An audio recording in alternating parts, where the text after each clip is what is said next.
Bismillahirrahmanirrahim. Assalamualaikum warahmatullahi wabarakatuh. Waalaikumsalam warahmatullahi wabarakatuh. Yang kami hormati teman-teman wartawan ekonomi yang berkenan hadir di pagi ini. Yang kami hormati sebelah kanan saya Pak Aditya, Deputi Kepala Perwakilan. Sebelah kiri saya Bu Santi, Kepala Tim Humas. Sebelah kiri berikutnya adalah Bang Afan. Beliau adalah ekonomi syariah dan UMKM. Kemudian sebelah kiri beliau adalah Bang Rusoli di peredaran uang rupiah. Sebelah kiri beliau adalah Bang Zaki di bagian analisis riset bersama dengan Pak Merah. Dan yang paling ujung adalah milenial paling muda kita, Pak Firman Yuda di digitalisasi sistem pembayaran. Alhamdulillahirabbil alamin, di pagi yang cerah ini kita masih senantiasa diberikan rahmat dari Allah Subhanahu wa taala sehingga bisa bersilaturahim di bulan Syawal. Ini masih bulan Syawal, sehingga perkenankan kami menyampaikan selamat Hari Raya Idul Fitri, mohon maaf lahir dan batin. Meskipun di hari ini kita agak bersedih, PSSI 23 kita kalah, tetapi masih bisa merebut juara ketiga, insya Allah ya, doa kita semua. Kemudian sebentar lagi kita akan sama-sama sharing atau diseminasi hasil RDP sudah disampaikan, dan juga akan disampaikan rencana kegiatan terdekat di Provinsi Bengkulu. Bapak Ibu, Abang Ayu, teman-teman semua, izinkan saya menyampaikan hasil keputusan RDP tanggal 23-24 April kemarin dengan keputusan BI rate naik 25 basis poin menjadi 6,25. Kemudian sejalan dengan itu suku bunga deposit facility, jadi bank apabila kelebihan likuiditas bisa menyimpan di Bank Indonesia itu naik menjadi sama 20 basis poin menjadi 5,5, jadi spreadnya itu 0,75%. Kemudian suku bunga lending facility atau bank bisa juga meminta pinjaman di bank sentral apabila kekurangan likuiditas itu juga naik 20 basis poin menjadi 7%, atau juga selisihnya 0,75% di atas BI rate. Kenaikan suku bunga ini adalah untuk memperkuat stabilitas nilai rupiah, nilai tukar rupiah dari dampak memburuknya risiko global sebagai langkah preemptif dan forward looking untuk memastikan inflasi tetap dalam sasaran 2,5% pada tahun 2024 dan 2025 sejalan dengan stand kebijakan moneter yang pro stability. Jadi kebijakan moneternya pro stability, teman-teman. Kemudian untuk kebijakan makroprudensial dan sistem pembayaran itu tetap pro growth, jadi mendukung pertumbuhan ekonomi untuk mendukung pertumbuhan ekonomi yang berkelanjutan. Pertumbuhan makroprudensial longgar akan terus ditempuh untuk mendorong kredit atau pembiayaan perbankan kepada dunia usaha dan rumah tangga. Sedangkan kebijakan sistem pembayaran diarahkan untuk memperkuat keandalan infrastruktur dan struktur industri sistem pembayaran dan memperluas akseptasi digitalisasi sistem pembayaran. Selanjutnya untuk bauran kebijakan, jadi bauran kebijakan itu integrasi kebijakan antara moneter, makroprudensial dan sistem pembayaran. Yang pertama, kenaikan struktur suku bunga di pasar uang rupiah sejalan dengan kenaikan BI rate serta meningkatnya yield US Treasury dan premi risiko global. Jadi kebijakan Fed Fund Rate di Fedres dan juga kondisi geopolitik menyebabkan yield dan premi risiko global meningkat.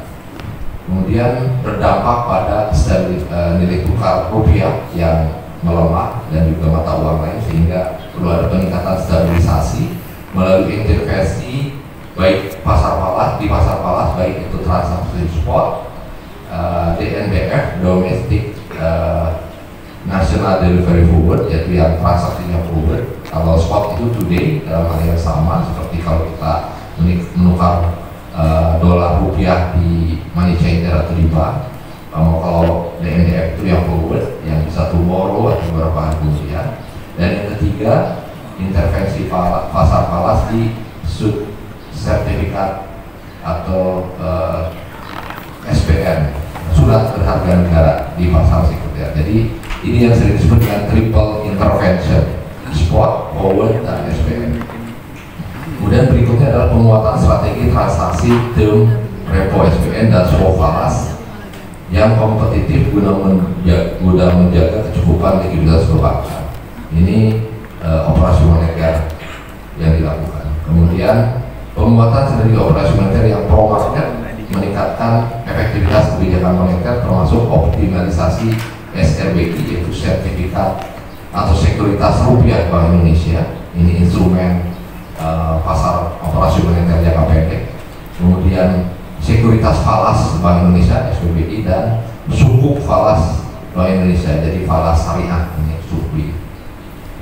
Kemudian berikutnya adalah penguatan implementasi kebijakan makro yang longgar, memperkuat kebijakan insentif likuiditas makroprudensial yaitu PLM untuk mendorong pertumbuhan kredit real melalui perluasan cakupan sektor prioritas serta penyesuaian besaran insentif setiap sektor berlaku 1 Juni 2024. Selanjutnya mempertahankan rasio countercyclical capital buffer CCBC, ini angkanya 0 atau 0. Kemudian rasio intermediasi makroprudensial atau RIM ini di 84 sampai 94%.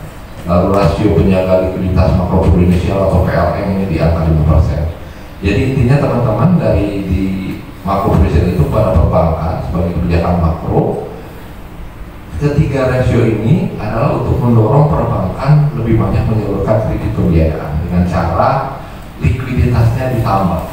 Misalnya contohnya di kebijakan itu KLM. Nah, KLM ini kita tahu bahwa bank wajib menyimpan dananya di dalam giro wajib minimum 9% terhadap dana pihak ketiga atau DPK. Nah, dengan KLM ini apabila dia menyalurkan kredit ke sektor-sektor prioritas, maka dia bisa menurunkan angka presentasinya menjadi 5% maksimum. Dengan pengurangan 4% dikali dana pihak ketiganya, maka likuiditas perbankan bertambah, cukup untuk menambah pasokan kredit pembiayaan kepada sektor ini. Berikutnya adalah pendalaman kebijakan transparansi suku bunga dasar kredit bank. Jadi pendalaman suku bunga kredit berdasarkan sektor ekonomi.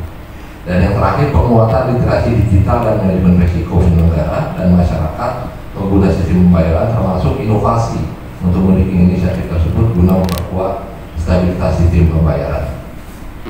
Bisa ke slide berikutnya, Bapak Ibu sekalian, untuk menetapkan hasil RDI kemarin telah dilakukan assessment minimal 8 indikator utama makro. Yang pertama, untuk faktor eksternal, dinamika ekonomi keuangan global telah berubah dengan cepat, di mana resiko dan ketidakpastian meningkat karena adanya perubahan arah kebijakan moneter AS dan memburuknya ketegangan geopolitik Timur Tengah. Jadi maksud perubahan ke arah kebijakan moneter AS itu tadinya diperkirakan akan mulai menurunkan suku bunganya Bank Sentral di Amerika, tetapi saat ini masih tetap bertahan tinggi. Akibatnya dolarnya menguat dan mata uang selain dolar itu melemah. Dengan suku bunga yang tinggi itu, inflasi masih tetap cukup tinggi, sehingga banyak ada istilah namanya higher for longer, artinya suku bunga kebijakan dipertahankan tetap untuk menjaga stabilitas akibat inflasi yang tinggi di Amerika. Ditambah lagi memburuknya ketegangan geopolitik di Timur Tengah, sehingga ketidakpastian ekonomi global itu berubah menjadi lebih tinggi, baik resiko maupun ketidakpastian. Yang kedua, untuk domestik, ekonomi Indonesia dinilai masih tetap berdaya tahan di tengah meningkatnya ketidakpastian global. Yang ketiga, ketahanan eksternal ekonomi nasional didukung oleh surplus neraca pembayaran NPI. Kemudian yang keempat, kebijakan nilai tukar baik BI diarahkan untuk menjaga stabilitas rupiah dari dampak melemahnya dolar AS secara luas. Yang kelima, inflasi IHK tetap terjaga pada level 3,05% YoY ini pada akhir bulan 1 secara nasional. Yang menjadi perhatian di sini memang inflasi harga bergejolak atau volatile food-nya di atas 10%. Sementara untuk inflasi inti dan yang diatur pemerintah itu relatif rendah dan stabil. Yang keenam, untuk memperkuat respon kebijakan moneter dalam pengendalian inflasi dan stabilitas nilai tukar rupiah, BI terus mengoptimalkan strategi operasi moneter yang pro market dengan penerbitan beberapa instrumen operasi moneter jangka pendek tadi. Yang ketujuh, stabilitas sistem keuangan tetap terjaga guna mendukung upaya perkuatan pertumbuhan ekonomi berkelanjutan. Alhamdulillah di triwulan 1 pertumbuhan kredit secara nasional tumbuh 12,4%. Ini lebih tinggi dari target 10-12. Pertumbuhan dana pihak ketiga itu 7,44%. Pertumbuhan pembiayaan syariah ini luar biasa 15%, lebih tinggi dari yang konvensional. Dan pertumbuhan kredit UMKM 8%, ini mungkin juga harus ditingkatkan untuk UMKM. Dan yang terakhir, kinerja transaksi sistem pembayaran tetap kuat. Kita lihat uang elektronik, kartu kredit, digital banking dan kris tumbuh positif, sementara ATM di debit tumbuh negatif. Memang ini kecenderungan ke depan akan tergantikan ATM debit ke pembayaran digital lainnya. Bapak Ibu, kita lanjut ke isu PDRB di Provinsi Bengkulu. Perkiraan kami di triwulan 2 akan pertumbuhan ekonomi Bengkulu akan menguat di angka 4,3 sampai 5,1, lebih tinggi dari perkiraan triwulan 1 2024. Hal ini didorong oleh konsumsi masyarakat yang meningkat sejalan dengan momen Hari Besar Keagamaan Nasional Idul Adha, di mana ada juga pemberian THR secara penuh pada ASN, penyaluran bansos dan periode libur panjang Lebaran. Di sisi lapangan usaha, peningkatan terjadi di 4 lapangan usaha utama, mulai dari pertanian, perdagangan, transportasi pergudangan dan industri.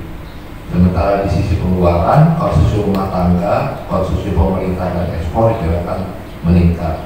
Adapun investasi diperkirakan tertahan meskipun masih berlanjut proyek PSN untuk tol. Slide berikutnya, untuk keseluruhan tahun kami memperkirakan pertumbuhan ekonomi Bengkulu akan ada pada rentang 4,3 sampai 5,1 atau di tengah ada di 4,7%. Perkiraannya terakselerasi dibandingkan tahun yang lalu dipengaruhi oleh akselerasi konsumsi rumah tangga dan pemerintah. Kemudian mayoritas komponen lapangan usaha mengalami perbaikan. Namun demikian ada risiko di situ, yaitu El Nino baru akan berakhir bulan April dan menahan laju pertumbuhan untuk pertanian. Kemudian pertumbuhan ekonomi global juga, terutama negara dagang, diperkirakan masih melemah dan tidak merata. Slide berikutnya, untuk konsumsi rumah tangga ada indikator yang berasal dari survei konsumen. Kalau kita lihat survei konsumen triwulan 2 data hingga April mengindikasikan adanya optimisme konsumen di Provinsi Bengkulu terhadap kondisi ekonomi. Hal ini terlihat dari kenaikan IK, yaitu indeks kondisi ekonomi saat ini, dan indeks ekspektasi ekonomi atau IEK, digabung menjadi indeks keyakinan komponen atau IKK.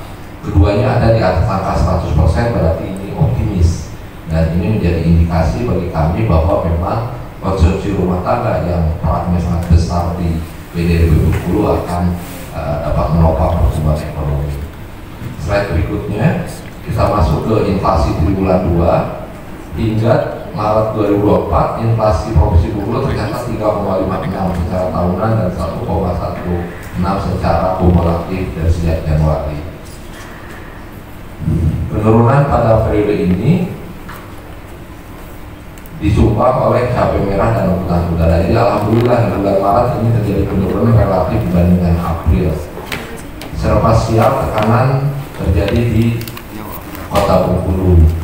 Kemudian pada April diperkirakan juga akan terjadi penurunan dengan inflasi seiring melandainya permintaan pasca HBK Idul Fitri. Dengan capaian tersebut, inflasi pada triwulan 2 2024 diperkirakan masih akan meningkat dibandingkan dengan triwulan 1. Kalau lihat di grafik sebelah kiri atas yang warna hijau, kita lihat memang angka 2024 yang warna hijau itu lebih tinggi daripada 2022, tapi masih di bawah 2023. Jadi kami masih optimis sampai sebulan tahun masih pada akan rentang 2,5 plus minus 1 sebagai target nasional. Dan juga dari perhatian di sini bahwa adanya kota perhitungan inflasi tambahan dari Bang Yun, ya kalau nggak salah dari Kominfo, itu di sini juga menjadi kota inflasi baru sejak Januari. Secara mantuman bulanan di bulan Maret itu deflasi, tetapi secara tahunan YoY masih tertinggi, sehingga berkontribusi pada pertumbuhan tahunan Provinsi Bengkulu dari 2 kota itu, 2 kota kabupaten, kita bertahan di angka 3,56. Slide berikutnya, untuk outlook inflasi proyeksi 10 sepanjang tahun 2024, kami memperkirakan akan terjadi tren penurunan di triwulan 3 dan triwulan 4 setelah titik puncak di triwulan 2. Ini angkanya pada rentang 2,5 plus minus 1. Perlambatan dipengaruhi oleh penurunnya dampak lanjutan penyesuaian harga BBM, penguatan upaya pengendalian inflasi di daerah melalui Gerakan Nasional Pengendalian Inflasi Pangan atau GNPIP dan penerapan harga acuan penjualan baru oleh Bappenas. Ada beberapa upside risk dan juga downside risk. Dengan perkiraan ini diharapkan akan sesuai dengan perkiraan inflasi proyeksi Bengkulu. Slide berikutnya, kami juga mencermati harga setiap komoditas, paling tidak ada 9 komoditas utama pangan strategis berdasarkan pusat informasi harga pangan strategis sampai dengan minggu 3 Maret. Kalau lihat kecenderungannya memang ada naik dan ada yang turun. Yang diperhatikan di warna hijau, untuk beras alhamdulillah meskipun levelnya masih tinggi tapi sudah mulai stabil dan cenderung menurun. Namun demikian untuk bawang merah, bawang putih ini cenderung meningkat cukup tinggi, dan ini yang menjadi perhatian kita di bulan-bulan ke depan. Selanjutnya, sebagai langkah pengendalian inflasi khususnya di TPID Bengkulu, kita telah menindaklanjuti arahan Gubernur Bengkulu di hadapan TPID tanggal 6 Maret berupa penyediaan beras SPHP di kantor kelurahan agar dapat mudah dijangkau oleh warga yang berkebutuhan. Selanjutnya di sebelah kanan kita juga sudah mengoperasikan toko pangan Aduga di Pasar Minggu. Ngomong-ngomong, teman-teman udah pernah lihat toko pangan Aduga loh? Belum. Kalau bisa hari ini juga kesana karena ada bawang merah. Dan katanya harganya lebih murah dari harga pasar. Jadi silakan, selain dari barang yang dari Bulog seperti beras, gula pasir, terigu, di sana juga ada bawang merah. Slide berikutnya. Inflasi pada triwulan 2 berpotensi mengalami tekanan karena ada beberapa komoditas yang memang diperkirakan akan tetap tinggi, yaitu terutama bawang merah tadi. Daging ayam juga masih tinggi, harga cabai meskipun mulai menurun juga masih cukup tinggi, beras alhamdulillah lebih turun, kemudian telur juga ini menjadi perhatian. Slide berikutnya. Khusus untuk bawang putih, karena ini komoditas imported inflation, jadi inflasi dari luar, barang dari luar, ini menjadi perhatian kita. Meskipun impornya di Jakarta dan libur lebaran, kami memperkirakan pada minggu terakhir April dan November ini mudah-mudahan pasokan akan kembali normal. Beberapa langkah upaya pengendalian inflasi bawang putih, yang pertama adalah pemantauan harga secara rutin. Yang kedua, koordinasi dengan TPID untuk kelancaran pasokan di pasca hari raya Lebaran. Kemudian kerjasama dengan Bulog, Bengkulu dan Bappenas. Dan yang terakhir ada koordinasi dengan distributor lokal agar pasokan dari Jakarta lancar distribusinya sampai ke Bengkulu. Bapak Ibu, Abang Ayu lanjutkan ke slide berikutnya. Untuk tindak lanjut HLM TPID Provinsi Bengkulu untuk kota dan kabupaten, seluruh Pemda terus melakukan upaya pengendalian inflasi, terutama inflasi di daerahnya masing-masing. Adapun untuk jangka pendek tetap menggunakan strategi pasar murah, toko pangan, gerakan inflasi yang menanam. Di samping itu, kita akan merencanakan membangun juga toko pangan di Muku-Muku, khususnya di Pasar Ipu, karena Pasar Ipu menjadi sasaran atau area dari responden survei, menjadi media stabilisasi harga dan penyimpanan oleh Bulog. Insya Allah jadi Ipu dan Pasar Minggu Bengkulu dan insya Allah ada toko pangan. Kemudian untuk perkembangan sistem keuangan di slide berikutnya, hingga Maret 2024 kondisi penjualan kredit perbankan terpantau mengalami perlambatan. Jadi konsumsi 3,14 lebih rendah dari 3,72 di akhir tahun lalu. Perlambatan terjadi pada seluruh jenis kredit. Kalau lihat dari sini nampaknya memang triwulan 1 masih belum banyak penyaluran kredit, mungkin kondisinya di sektor realnya masih belum membuat perbankan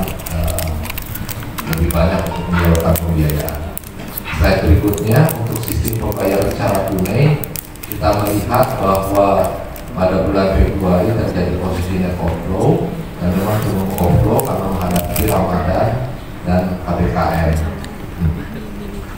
Nah, saat ini nanti Bang Jokowi bisa menjelaskan pasca Lebaran tentunya akan lebih banyak uang masuk dari perbankan sehingga posisinya bisa saja berbalik menjadi negatif.